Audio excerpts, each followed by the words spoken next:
لأن قلت أبان أحرقه مركا أبو واكو سلام يعني إلهي واكبقى يا قف إسلانا واهي قف دين لنا وانا هاي قف أولنا وانا هاي مركا وحي صدقاء وماشي هذا أرنتي هشيسك إهد أرنتي هشيسك إنان صدقاء بحيو وددك مساكينينتا aan sadaqa siiyo taas waa gaarkeeda waa heshiiska arrinta ahayd aniga adiga ka wada hadalnay ahayd laakiin heshiiskii waa galayna anaga galayna waxba lagaaga ma baahna adeer iska daadaa liigu yiri marka de maxay ahaayeen anigu intaas oo dadahana ma ka faala qaadi karo oo maxay ahaayeen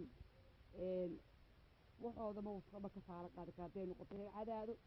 hadday noqoto maxay ahaayeen dadka kaleeto inta goboladii ay sheegay idilay walaalay horta anu qof muslim ahaan ahay weligayna been ma sheegin dadkuna iguma barano haddaan beenlow ahay baraha bulshada laga dareemi lahaa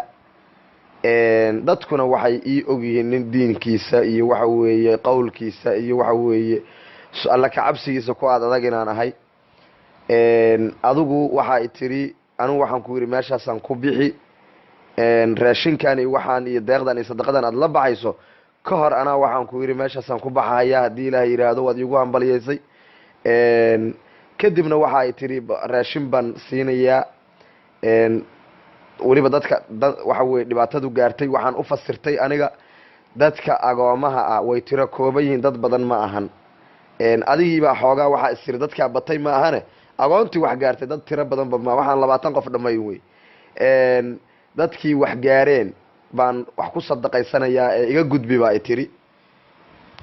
caawa maqribkii markii shirka laga soo baxay la yiri yaa way deeqda iyo waxaan ma hay'ad baa wada urmaya ay waa gabar xoogaa yar dadkii agoomihii wax yar ku sadaqaysanayso walaasheen oo la yiraahdo Idil Cabdullaahi Farmaajo madaxweynaha la dhalatay oo taqaanaan gabadhaas xoogaa yar isoo wakiilatay waxa weeye sida sharafta leh baa rabaa inaad idinku ila qaybisaan warkii waxay yiraahdeen niyow hadda wixii goorma waxa way qaybinayna anagu waa kala danaysanayna ayadan caawa jawaab ka keenayaa baan iri